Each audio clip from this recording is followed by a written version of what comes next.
CET में top कर रहे हो, ये डाइजेस्ट होता है क्या? एज अ टीचर मुझे डाइजेस्ट नहीं होता। 17 साल से पढ़ा रहा हूँ। एज अ पेरेंट आपको भी डाइजेस्ट नहीं होगा।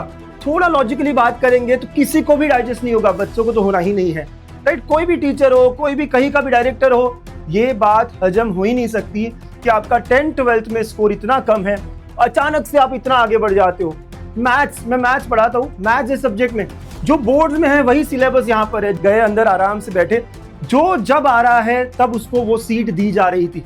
यानी अगर मैं थोड़ा लेट गया हूँ तो मुझे सीट उधर की मिल गई, जो पहले गया उसको यहाँ अलॉट कर दिया। ऐसे सिक्वेंशली बैठा रहे थे ना। यहाँ पे मुझे लगा कि कुछ गड़बड़ है, यहाँ कुछ गड़बड़ हो सकती है। मैं समझाता हूँ कैसे। तो पॉइंट ये है कि मुझे खुद को नहीं पता था कि सेंटर कहाँ मिलने वाला है और ये लोग सेंटर कैसे मैनेज कर रहे हैं। मुझे खुद को नहीं पता कि मुझे कौन से दिन कौन से शिफ्ट कहाँ एग्जाम देनी होगी। आप सबका भी यही हाल है, बट इनको कैसे सेंटर अलॉट हो जाता है? तो the answer that I could get here is, एक लॉजिकल आंसर जो मुझे समझ में आया है, हमारी एग्जाम मैप होती है जब हम कंप्यूटर में बैठ जाते, 15, 20, 100, 150 बच्चे जो आपसे आगे निकल जाते हैं। इससे बड़े बड़े स्कैम है जिसमें मैं चाहता हूँ आप सबका ध्यान हो। इससे बड़े बड़े स्कैम लास्ट ईयर ही, मतलब अभी और लास्ट ईयर भी कितने बच्चों ने मुझे बताया कि उनके सेंटर पे उन्हें शीट्स नहीं दी गई कि अपॉइंटमेंट हो हमारी सीटीसीएल के साथ। मैं खुद फॉर्मली उनको कॉल करके, मेल करके, किसी तरह रीच आउट करके अपॉइंटमेंट लेने की कोशिश करूंगा। एंड आई होप वो हमें अपॉइंटमेंट देंगे भी, बिकॉज जितना मैं समझ पाया वो चाहते हैं हमको सुनना और उस पर सोल्यूशन लाना। सीटीसीएल बहुत ट्रांसपेरेंट बॉडी है, ये हमेशा उन्होंने कहा है और वो दिखता भी है वो जब मार्क्स डिस्प्ले कर रहे हैं। लेकिन कुछ कमियां जो है ना वो हमें कम करनी जरूरी है, वो हमें खत्म करने की जरूरी है। Request to hold this. जो भी 100-150 बच्चे सस्पिशियस है, हेलो बच्चों, वेलकम टू गणित अंक। एमएचटी सीईटी में स्कैम हुआ है, हर जगह इस पर वीडियोस है। गणित अंक पर कोई वीडियो क्यों नहीं है? क्यों आप इतने साइलेंट हो? तो बच्चों, जब से प्रोविजनल मेरिट लिस्ट आई है तब से बहुत हेक्टिक हो गया था हमारा स्केड्यूल। पिछले 7-8 दिनों से कोई वीडियो, कोई लाइव क्लास हम नहीं ले पाए, और साथ में हमारा स्टूडियो भी शिफ्ट हो रहा था, तो बहुत सारी चीजें एक साथ चल रही थी, इसीलिए मैं कोई वीडियो नहीं बना पाया। इसका मतलब ये नहीं कि मुझे इसमें बोलना नहीं था, इसमें मुझे अपनी वॉइस रखनी नहीं थी। आपने अगर देखा हो तो लास्ट ईयर भी मैंने इस इशू को उठाया था, आप देख लीजिए। इवन एग्जाम्स जब हो रहे थे तब भी मैंने इस इशू को उठाया था। तो मैं हमेशा आपके साथ हूं, मैं हमेशा इन सारी चीजों पे सबसे पहले बोलने वालों में से हूं। इस बार लेट हो गया बिकॉज बहुत सारा काम चल रहा था, और मैंने सोचा जब भी मैं बोलूं इस पे आराम से बोलूं, सॉल्यूशंस के साथ बात करूं। सिर्फ बात कर नहीं छोड़ना है, हमें यहाँ सिस्टम में चेंजेस लाने हैं। तो चलिए आज बात करते हैं एमएचटी सीईटी 2026 में जो स्कैम हुआ है उसके बारे में। 2026 में आपने देखा, ऑडियो क्लिप्स देखी है ना, यहाँ वहां बहुत सारा डेटा भी देखा है। हर जगह आप अवेयर हो कि क्या क्या हुआ है, कैसे हुआ है, कैसे कोई ट्विंस अपने आप दोनों का स्कोर सेम आता है, कई सारी बातें चल रही है। बच्चों, स्कैम या इस तरह की चीजें 0.5% बच्चे करते हैं, लेकिन 99.5% बच्चे जो ईमानदारी से एग्जाम लिखते हैं उनकी फैमिली और वो सफर करती है। तो क्या इन कुछ लोगों की वजह से सबकी री एग्जाम होनी चाहिए? क्या इन कुछ लोगों की वजह से ये पूरा प्रोसेस, जो क्या प्रोसेस चल रहा है, राउंड 1 राउंड 2, ये स्टॉप होना चाहिए? I don't believe in this, मुझे नहीं लगता। आप ये कह सकते हो कि सर ये 0.5 वाले बच्चे जो है ये ऊपर के कॉलेज में चले जाएंगे, हमारा कॉलेज ये हो जाएगा वो हो जाएगा। There are different solutions to this situation. हमारी प्रोसेस क्यों स्टॉप हो? उनकी स्टॉप होनी चाहिए जिन्होंने ये गलत किया है। सबको क्यों सजा मिले? उनको सजा मिलनी चाहिए जिन्होंने गलत किया है, राइट? हम लोगों का जो चल रहा है, बिकॉज हम सोच के आए थे कि हम इस साल इंजीनियरिंग में जाएंगे, अगर ये स्टॉप हो जाती है, सारा डिले हो जाता है, 1 साल 6 महीने कितना टाइम लगे पता नहीं, हम इस सब चीजों में हम नहीं चाहते कि हमारा कोई भी लॉस हो जस्ट बिकॉज किसी और ने कुछ और गड़बड़ करी है, राइट? तो हम चाहते हैं उन पर ही चीजें हो, राइट? तो चलिए, तो आपने डेटा देखा, मैं डेटा से शुरू करूंगा कि ये जो है कि 99.8 परसेंटाइल के अबाव, अब पूरे मिला के 882 बच्चा है, जिनमें से जिनका बोर्ड्स का एग्जाम में स्कोर कम है वो देखो आप 60% भी नहीं ला पाए 12th में, वो 69 बच्चे हैं। 50 से बिलो 24 बच्चे हैं। और ये ट्रेंड जो है ना हर साल बढ़ता जा रहा है। मोस्टली ये 2023 से आगे ये बहुत, अब देखो ट्रेंड 23, 24, 25, 26, इन 3-4 सालों में बहुत ज्यादा गड़बड़ी दिख रही है और ये ट्रेंड बढ़ता जा रहा है। ये 99.8 के ऊपर का डेटा है। अगर ये 99 परसेंटाइल के ऊपर देखे, 4328 बच्चों ने इस साल स्कोर किया, उसमें से अराउंड 150 बच्चे हैं जो 60 परसेंटाइल भी नहीं ला पाए बोर्ड्स में। इनके 10th के स्कोर देखोगे तो वो और भी कम है, और भी भयानक है। मतलब ऐसी एग्जाम जहां आपको प्रैक्टिकल के मार्क्स मिल जाते हैं फ्री में, अब प्रैक्टिकल के मार्क्स है आपके पास, बड़े आराम से हर कॉलेज हर स्कूल देता है, इंटीग्रेटेड चल रहा है कोर्स, हर कोई आपको पास करवाने में लगा हुआ है। 10th एग्जाम इतनी सिंपल हो चुकी है, उनमें भी आप स्कोर नहीं कर पा रहे, and still you are saying you are topper in CET. आप सीईटी में टॉपर हो, इतने कम स्कोर 10th 12th बोर्ड जैसे एग्जाम में, और आप सीईटी में टॉप कर रहे हो, ये डाइजेस्ट होता है क्या? एज अ टीचर मुझे डाइजेस्ट नहीं होता, 17 साल से पढ़ा रहा हूं। एज अ पेरेंट आपको भी डाइजेस्ट नहीं होगा। थोड़ा लॉजिकली बात करेंगे तो किसी को भी डाइजेस्ट नहीं होगा, बच्चों को तो होना ही नहीं है, राइट? कोई भी टीचर हो, कोई भी कहीं का भी डायरेक्टर हो, ये बात हजम हो ही नहीं सकती कि आपका 10th 12th में स्कोर इतना कम है, अचानक से आप इतना आगे बढ़ जाते हो।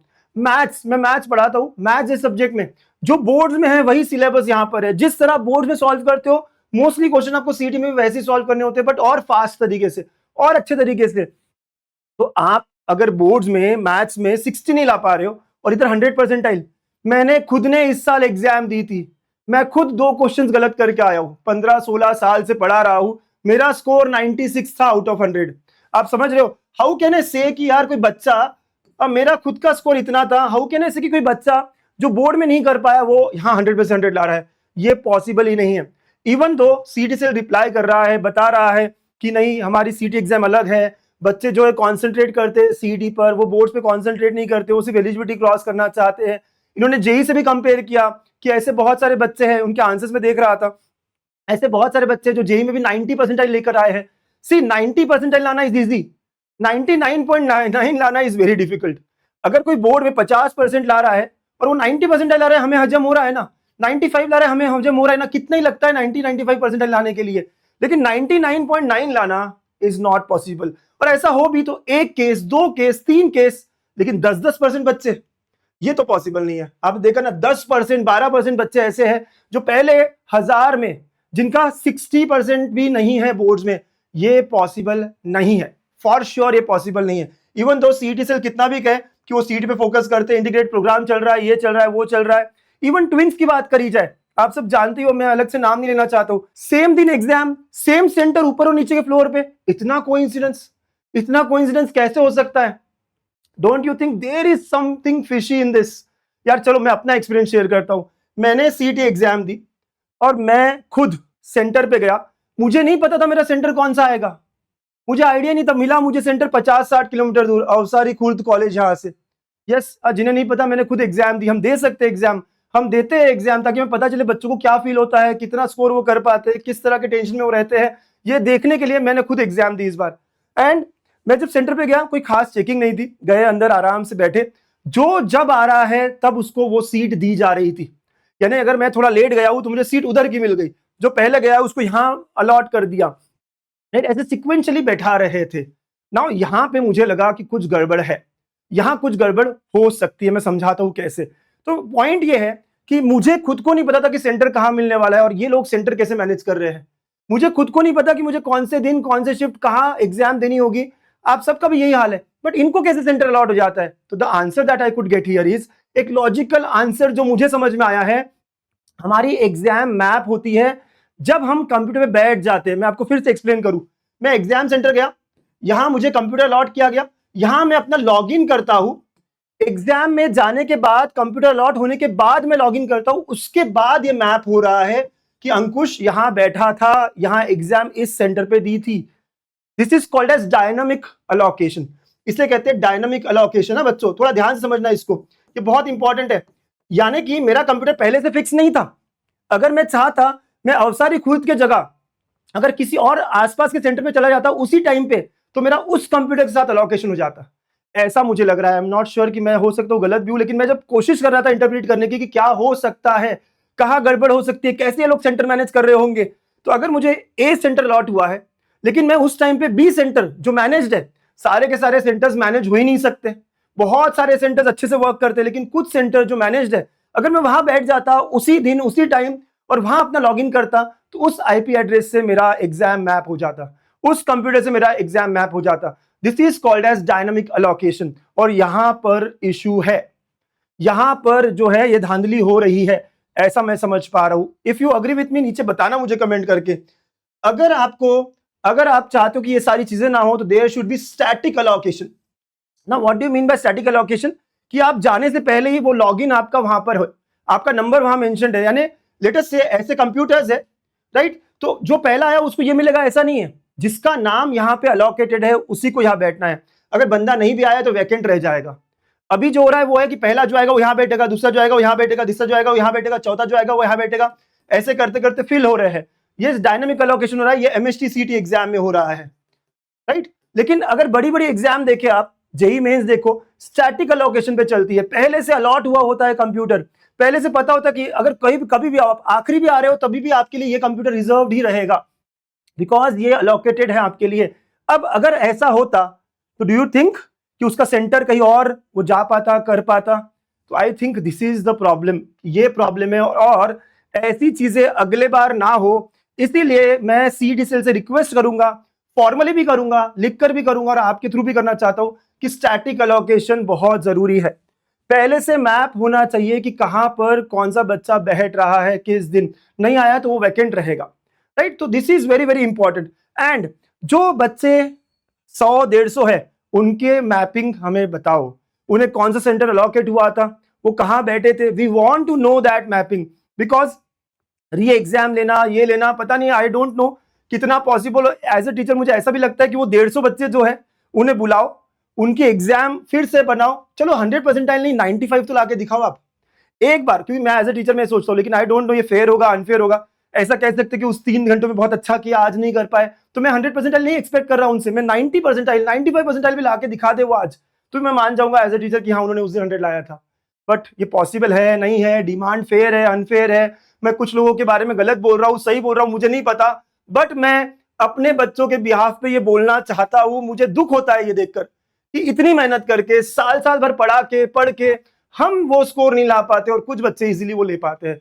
दुख है मुझे इस बात का बहुत सारा, और इसलिए मैं नहीं जानता कि क्या सोल्यूशन है, लेकिन मुझे या तो इन बच्चों की एग्जाम फिर से हो, सिर्फ इन्हीं बच्चों की, सबकी क्यों हो, हम सब ने ईमानदारी से एग्जाम दिए, हर कोई अलग अलग सेंटर्स पे अलग अलग टाइम जाता है, बहुत मेहनत करके जाता है, एक रीशेड्यूल हो जाती है एग्जाम तो कितना डिफिकल्ट हो जाता है। लेकिन जिन बच्चों ने गड़बड़ करी है उनकी एग्जाम फिर से हो सकती है, या फिर उनका मैपिंग हमें बताओ कि उनको क्या सेंटर अलॉकेट हुआ था और उन्होंने एग्जाम कहाँ दी है। ऐसा मुझे लगता है कि उनको अलॉकेट ए हुआ था और बी पे उन्होंने एग्जाम दिए, लेकिन टाइम सेम था और डायनामिक अलोकेशन था, इसलिए इट वर्कड, अब वो उनके फेवर में गया है, ऐसा मुझे लगता है। ये मेरा सबसे बड़ा डाउट है, ठीक है। और बच्चों ये तो हो गया कुछ बच्चे जो पैसे देकर सेंटर मैनेज कर कर 15, 20, 100, 150 बच्चे जो आपसे आगे निकल जाते हैं। इससे बड़े बड़े स्कैम है जिसमें मैं चाहता हूं आप सबका ध्यान हो। इससे बड़े बड़े स्कैम लास्ट ईयर ही, मतलब अभी अभी और लास्ट ईयर भी बच्चों ने, कितने बच्चों ने मुझे बताया कि उनके सेंटर पे उन्हें शीट्स नहीं दी गई। साल भर पढ़ा हुआ बच्चा, अच्छा बच्चा, और उसको अगर आप रफ शीट ना दो, शीट नहीं दी गई है कुछ सेंटर में, तो आप सोचो आपसे 10, 15, 20, 100 बच्चे नहीं, 1000 बच्चे आगे निकल जाते हैं। ऐसा हुआ है बहुत सेंटर्स में, रफ शीट 2 ही दी गई है, तो बच्चा सॉल्व कैसे करेगा, ये सॉल्विंग की एग्जाम है। तो यहां पर ये स्कैम मुझे और बड़ा लगता है, क्योंकि यहां 100-200 बच्चे आगे गए, लेकिन जब मैं सॉल्व नहीं कर पाया मुझसे 1000 बच्चे आगे निकल चुके। ज्यादा नुकसान मेरा यहां हुआ है। इवन कंप्यूटर का फेलियर होना, आप चेक करते हो, सीटीएसएल कहता है सब अच्छे से चेक्ड है, ये है वो है, लेकिन देर आर डिफरेंट केसेस, बहुत अलग अलग जगह पे केसेस है कि कंप्यूटर 2 बार 3 बार बहुत बार फेल हुआ है, और इससे बच्चे का मोरल डाउन होता है। एग्जाम में जो टेम्परामेंट है वो लूज होता है। साल भर पढ़ा हुआ बच्चा ऑलरेडी डरा हुआ है वहां जाके, और उसके साथ ये सब हो जाए, तो एग्जाम सेंटर्स पे ये फेलियर्स भी बहुत सारे हैं। तो ये मुझे लगता है और बड़े स्कैम्स है जिन्हें ठीक होना बहुत जरूरी है, राइट। इस पर भी हमें आज ही इसी दौरान बात करना जरूरी है, ताकि 2027 के लिए कुछ चीजें और फिक्स हो, सारे सेंटर्स को प्रॉपर गाइडलाइंस दी जाए, कितने रफ शीट्स मिलेंगे कितने नहीं मिलेंगे बच्चों को, और सबको पहले से बताया जाए। ये एसओपी सेट होना बहुत जरूरी है, स्टैंडर्ड ऑपरेटिंग प्रोसेस या प्रोसीजर। तो ये मुझे और बड़े स्कैम लगते हैं जिन पे हमें बात करना पड़ेगा। तो what could be the solution?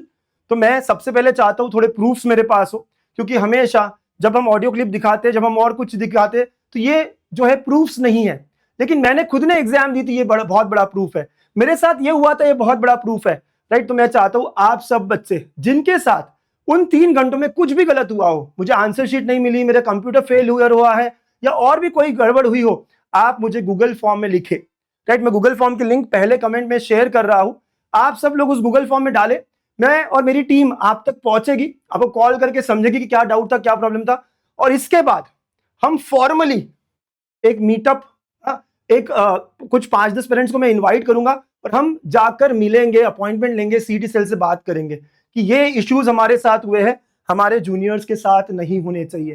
Right, मैं जानता हूं कि हमारे लिए शायद अब कुछ चेंज ना कर पाए, हम आगे निकल चुके हैं। नीट में भी 2 साल पहले जब हुआ था तो सुप्रीम कोर्ट ने यही कहा था, रिजल्ट आ चुका है, अब कुछ नहीं किया जा सकता। इस साल भी कुछ होना बहुत डिफिकल्ट है, लेकिन प्रैक्टिकली बात करूं, अगले साल से ये एग्जाम सही हो। इतने सारे बच्चे, इतने सारे पेरेंट्स बहुत भरोसा करके एग्जाम लिखते हैं, अगर सीईटी सेल ऐसी गड़बड़ियां करता रहे और एक्सेप्ट भी ना करे कि कुछ नहीं हुआ, हम तो बस 3 घंटे के एग्जाम बहुत अच्छे से लिखते हैं, हम जो करा रहे हैं बहुत अच्छे से करा रहे हैं, इस पर से भरोसा उठता जाएगा, बच्चे कम होते जाएंगे सीईटी एग्जाम लिखते हुए, अल्टरनेट करियर देखना शुरू करेंगे। तो रिक्वेस्ट है सीईटी सेल से कि ये जो है ना, कि आप जो कह रहे हो कि कोइंसिडेंस होगा, ऐसा नहीं वैसा नहीं होता है, मैंने देखे 1-2 आंसर्स ऐसे भी है कि भाई जो बोर्ड में अच्छा करते हो सीईटी में भी अच्छा नहीं करते, ऐसे कुछ कुछ रिप्लाईज है which are not logical at all. हमारा बस एक ही मुद्दा है कि बोर्ड में कम मार्क्स होकर, जो कि इजी स्कोरिंग है, प्रैक्टिकल मार्क्स मिलते हैं, सेम सिलेबस है, बोर्ड में कम होकर आप सीईटी में अच्छा नहीं ला सकते, इवन तो इंटीग्रेटेड हो। एटलीस्ट मैथ्स की बात कर रहा हूं मैं, मैथ्स में तो आपको सेम चीज सॉल्व करनी होती है, maths is the true true true indicator कि यहां हो ही नहीं सकता है। तो मैं एक्सेप्ट नहीं कर सकता, मेरे पेरेंट्स बच्चे भी एक्सेप्ट नहीं कर सकते, इस पर सॉल्यूशन लाना होगा। कौन एग्जाम कंडक्ट करता है, कौन सी एजेंसी करती है, वहां फ्लॉज है क्या, आई डोंट नो कहां फ्लॉज है, लेकिन कुछ बातें हैं जो सच में सस्पिशियस है और यहां पे एक्सेप्ट करनी पड़ेगी सीईटी सेल को, और इस पे एक्शन लेने पड़ेंगे। ये रफ शीट वाली बात जो भी मैंने कही ना, ये भी बहुत बड़ा मुद्दा है, बहुत हर साल आता है, कंप्यूटर फेलियर वाला भी बहुत बड़ा मुद्दा है। हम सबको ये सारा चीज बताना है, तो आप मुझे बताओगे, फिर 4-5 पेरेंट्स और मैं, हम लोग जाएंगे, सर के साथ मिलेंगे, जो भी हमारे कमिश्नर है दिलीप सरदेसाई सर, उनसे अपॉइंटमेंट लेके मिलेंगे, और इस पर क्या हो रहा है हम फॉलो अप भी करते रहेंगे। We want this to change now, जरूरी है ये चीजें चेंज हो, ठीक है। तो क्या क्या चीजें मैं डिमांड कर रहा हूं या क्या क्या सॉल्यूशंस मैं देख पा रहा हूं, मैं प्रैक्टिकल रखना चाह रहा था इस वीडियो को। एक, कि अपॉइंटमेंट हो हमारी सीईटी सेल के साथ, मैं खुद फॉर्मली उनको कॉल करके, मेल करके, किसी तरह रीच आउट करके अपॉइंटमेंट लेने की कोशिश करूंगा, एंड आई होप वो हमें अपॉइंटमेंट देंगे भी, बिकॉज जितना मैं समझ पाया वो चाहते हैं हमको सुनना और उस पर सोल्यूशन लाना। सीईटी सेल बहुत ट्रांसपेरेंट बॉडी है, ये हमेशा उन्होंने कहा है, और वो दिखता भी है वो जब मार्क्स डिस्प्ले कर रहे हैं, लेकिन कुछ कमियां जो है ना वो हमें कम करनी जरूरी है, वो हमें खत्म करने की जरूरी है।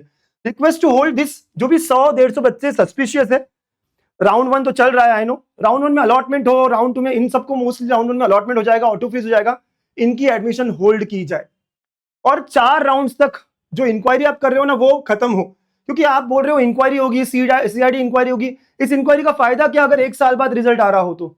ये 4 राउंड जो है ना उसी के अराउंड सारी चीजें, और करना क्या है, मैप करना है, सेंटर्स क्या है, ये क्या है, वो क्या है, तो ये फटाफट हो सकती है, विद इन 15-20 डेज ये हो सकती है और होना चाहिए, तभी जस्टिस मिलेगा इन बच्चों को। अदरवाइज बोलते ना delayed justice is no justice, वो वाली बात हो जाएगी, और हमारे यहाँ मोस्टली यही हो रहा होता है, इंक्वायरी बिठा दी बात खत्म, ऐसे नहीं चलने वाला। तो इन जो भी बच्चे सस्पिशियस है, या तो इनकी री एग्जाम ले लो आप, या इनका जो भी मैप कर लो कि कहां सेंटर दिया था, कहां दिया, क्या हुआ क्या नहीं हुआ, ऊपर नीचे के फ्लोर पे दिया, this is not what we expect, है ना, एक ही दिन में एक ही सेंटर ऊपर नीचे, ऐसे कैसे हो सकता है। फिर आप कहते हो कि इन दोनों के पीसीएम के अलग अलग परसेंटाइल है, this is not the answer that we are looking for, ये नहीं हो सकता, आप भी जानते हो हम भी जानते हैं। तो ये क्यों हुआ है, कैसे हुआ है, इनकी मैपिंग बता दो हमें भी कि कहां सेंटर दिए थे क्या नहीं, एंड एग्जाम सेंटर्स को 2027 के लिए एक स्टैंडर्ड ऑपरेटिंग प्रोसीजर होनी चाहिए कि इतनी रफ शीट्स देनी पड़ेगी, ये होना पड़ेगा, एंड साथ में the most important thing is static allocation. ये जो है ना static allocation, it will solve the entire thing. Static allocation होना चाहिए, नॉट डायनामिक, कि जब जो आ रहा है उसको बिठा दिया, मैंने देखा है खुद से, मैं खुद एग्जाम देख कर आया हूं। तो ये सारी बातें मैं अपने तरफ से भी रखूंगा, और आप में से 5-6 पेरेंट्स को भी मैं इन्वॉल्व करूंगा इस प्रोसेस में। आई एम श्योर आप सब इन्वॉल्व होना चाहते हैं, हम 100-150 की भीड़ में जाए, ये सब करें, मैं यहाँ आंदोलन रेज नहीं करने आया हूं, मैं अपने बच्चों के कंसर्न्स रेज करने आया और उन पे सोल्यूशन चाहता हूं, बहुत प्रैक्टिकल सॉल्यूशंस चाहता हूं, एंड आई एम श्योर आप सब मेरे साथ हो, राइट। तो बच्चा, गूगल फॉर्म की लिंक पहले कमेंट में आपको दिखेगी, गूगल फॉर्म फिल करेगा वही बच्चे जो जेन्युइनली फेस किए होंगे कुछ इश्यूज, राइट, हम आपसे कनेक्ट करेंगे और फिर हम आगे की प्रोसेस को फॉलो करेंगे। अभी भी फर्स्ट राउंड ही हुआ है, सेकंड राउंड तक भी अगर हम ये सारी चीजें क्लोज करते हैं तो आई एम श्योर जिन बच्चों को एडमिशन नहीं मिलना चाहिए वो रुक सकती है, और जिन बच्चों को एडमिशन वहां मिलनी चाहिए वो हो सकती है, राइट। तो फर्स्ट राउंड अब बहुत, मतलब फर्स्ट राउंड बहुत ही क्लास है, अलोकेशन और उसका ये सारा, तो यहाँ तक कर पाना बहुत डिफिकल्ट है, लेकिन जितना जल्दी हो सकता है हम करने की कोशिश करेंगे। तो याद है ना, गणित अंक और अंकुश सर हमेशा आपके साथ है। डिलेड आया, मैं लेट आया, इसका मतलब ये नहीं है कि मैं नहीं बोलना चाहता हूं। कई सारे बच्चे, सर आप क्यों नहीं बोल रहे हो, कुछ आप ही गलत कर रहे हो क्या, आपके ही ऐसा है क्या? भाई ऐसा नहीं है बच्चे, कभी कभी टीचर्स जेन्युइनली बहुत ज्यादा वर्कलोड में होते हैं, और हम थे लास्ट वीक, है ना, हम ऑलरेडी स्टूडियो सेटअप कर रहे थे, शिफ्ट कर रहे थे, साथ में हमारी काउंसलिंग चल रही थी। इतना डिमांडिंग फेज होता है काउंसलिंग वाला, हर पेरेंट हर बच्चा हमसे बात करना चाहता है, हर पेरेंट हर बच्चा इतने सारे चेंजेस करवाना चाहता है। लिटरली मैं और मेरी टीम पिछले 6 दिनों से सोई नहीं है। कल रात को हम 10-12 घंटे सोए, कल रात को। उसके पहले हर रोज 1 घंटा 1.5 घंटे से ज्यादा हमने नींद नहीं ली है। We were working hard. आप सच में समझो हमारी बात कि हम दिल से काम करते हैं और हमेशा आपके साथ है। गणित अंक हमेशा आपके साथ होगा। इस पर भी बहुत सारे लोगों ने वॉइस उठाई है, तो thank you to all of them. सभी को, जितने लोगों ने आवाज उठाई है, सबको बहुत बहुत धन्यवाद, शुक्रिया, क्योंकि बच्चों की आवाज उठाना बहुत जरूरी है और आप सब कर रहे हो, और मैं भी अब यहां से, है ना, बहुत एक्टिवली आप सबके साथ जुड़ा हुआ हूं। Thank you and take care.